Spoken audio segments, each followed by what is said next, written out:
Hello दोस्तों, कैसे आप सभी लोग। उम्मीद करता हूँ कि बहुत अच्छे होंगे। और अभी मेरे हेयर ट्रांसप्लांट किए हुए 60 दिन हो चुके हैं और 60 दिन के बाद का रिजल्ट आप देख सकते हो कि यहाँ से आपको हल्के हल्के बाल दिखाई दे रहे हैं। काफ़ी सारे सवाल आते हैं, कमेंट आते हैं और कुछ दोस्त लोग पूछते रहते हैं कि भाई हेयर ट्रांसप्लांट किए हुए बाल तो ज़्यादा दिन टिकते नहीं हैं, या 10-15 दिन हो गए यानी साल भर चलेंगे, या तो फिर होते नहीं है, सक्सेसफुल नहीं होता है, या फिर कितने साल तक के चलते हैं। ऐसे भी सवाल होते हैं कि 5 साल रहेंगे या 10 साल रहेंगे। तो देखो, इसमें कुछ इम्पोर्टेंट बातें होती है, वही चीज़ें मैं आपको आज बताने वाला हूँ। तो हेयर ट्रांसप्लांट किए हुए बाल वैसे तो लाइफ टाइम तक के रहते भी है, और उसके लिए हमें क्या केयर करनी होती है, किन चीज़ों का हमें ध्यान रखना होता है, इसी के बारे में हम आज इस वीडियो में डिटेल से बात करेंगे। दोस्तों, लंबे समय तक के क्यों चलते हैं हमारे जो हेयर ट्रांसप्लांट किए हुए बाल, उसका मैं आपको कारण बताता हूँ। क्योंकि सर के पीछे के जो हिस्से का बाल होता है ना, ये जनरली आपने देखा होगा बहुत लोगों के कि अगर उन्हें बार्डनेस की भी अगर प्रॉब्लम रहती है, बाल झड़ने की शिकायत रहती है, तो भी यहाँ से सामने से झड़ते हैं और पीछे तक के जाते हैं। लेकिन इधर का जो पट्टा है ना, ये यहाँ के बाल नहीं झड़ते, और यही हेयर जो है फिर से इधर में ट्रांसप्लांट किए जाते हैं।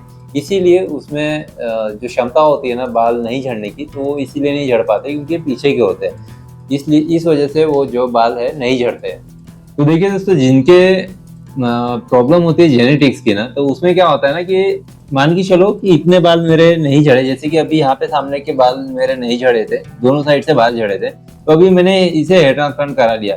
लेकिन अगर मेरे इसमें अगर जेनेटिक्स प्रॉब्लम है हेयर फॉल्स के, हेयर लॉसेस के, तो क्या होगा कि ये जो बीच के बाल बचे हुए थे ये भी झड़ना शुरू हो जाएंगे। ऐसे में क्या होगा, हमारे हेयर ट्रांसप्लांट किए हुए हेयर तो रहेंगे, लेकिन जो पहले के नेचुरल हेयर थे वो हमारे एज के हिसाब से 10 साल 15 साल में ये बाल झड़ जाते हैं। तो इसकी केयर करने के लिए हमें पीआरपी जो होती है वो हमें कंटिन्यू करना होता है। हर 2-3 महीने में इसे सेशन लेना पड़ता है पीआरपी का। इससे लेने से फायदा ये होता है कि जो हमारे हेयर लॉस होने वाले हैं वो नहीं होते, उसकी ग्रोथ अच्छी होती है। और मिनॉक्सिडिल जो होता है, जो हेयर के केयर के लिए होता है, वो लगाना जरूरी होता है। तो इनको अगर हम कंटिन्यू करते रहेंगे तो बहुत लोग इस तरीके से अपने बालों को केयर करते रहते हैं और मेंटेन करते हैं, जिससे उनके बाल जो है आगे नहीं झड़ते हैं।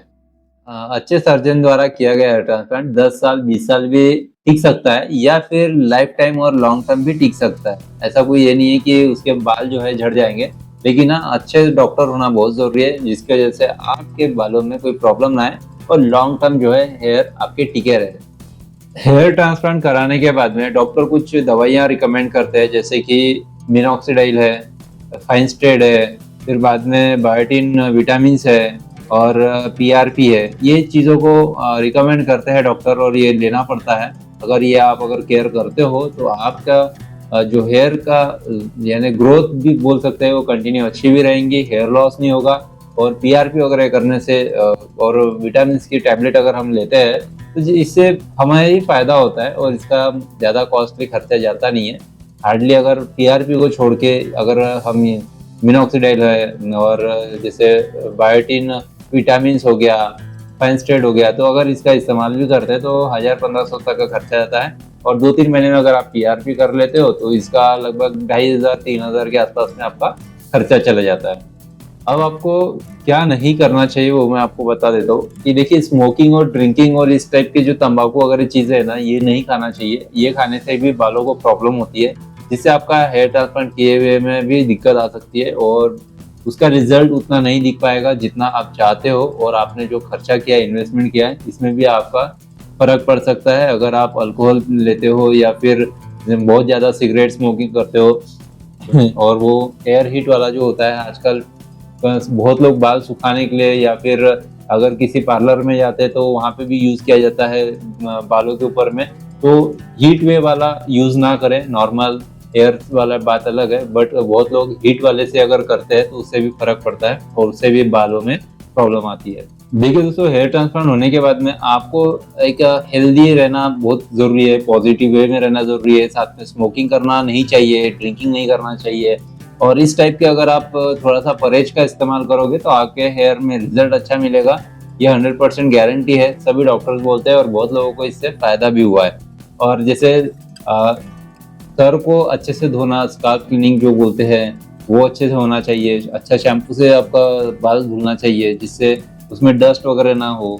तो इस टाइप की केयर होती है, अगर इतना ही कर लेते हैं तो बहुत है, आपको दोबारा हेयर ट्रांसप्लांट करने की जरूरत नहीं पड़ेगी और आपके कभी बाल नहीं झड़ेंगे। तो गाइस आज के वीडियो में इतना ही है, और चैनल को सब्सक्राइब जरूर कर लीजिए, और आपको कोई भी इंक्वायरीज हो तो स्क्रीन पे दिए हुए व्हाट्सएप नंबर पे आप हमें मैसेज कर सकते हो, और कोई भी सवाल हो तो उसमें आपके जवाब दिए जाएंगे। और फिर भी अगर आप चाहते हो तो कमेंट पे भी कर सकते हो, अगर आप चाहते हो कि वीडियोस के माध्यम से आपको जानकारी मिले तो आप कोई भी कमेंट कर सकते हो, आपका कोई भी जो सवाल है, डाउट है, हम नेक्स्ट वीडियो आपके कमेंट के ऊपर में भी लेकर आएंगे। तब तक के लिए इस चैनल को सब्सक्राइब जरूर कर लीजिए और बेल आइकन को जरूर दबा लीजिए, जिससे आपको नोटिफिकेशन मिलती रहे और वीडियोस का जो अपडेट चाहते हो वो रेगुलर आपको मिलता रहे। मिलेंगे नेक्स्ट वीडियो में।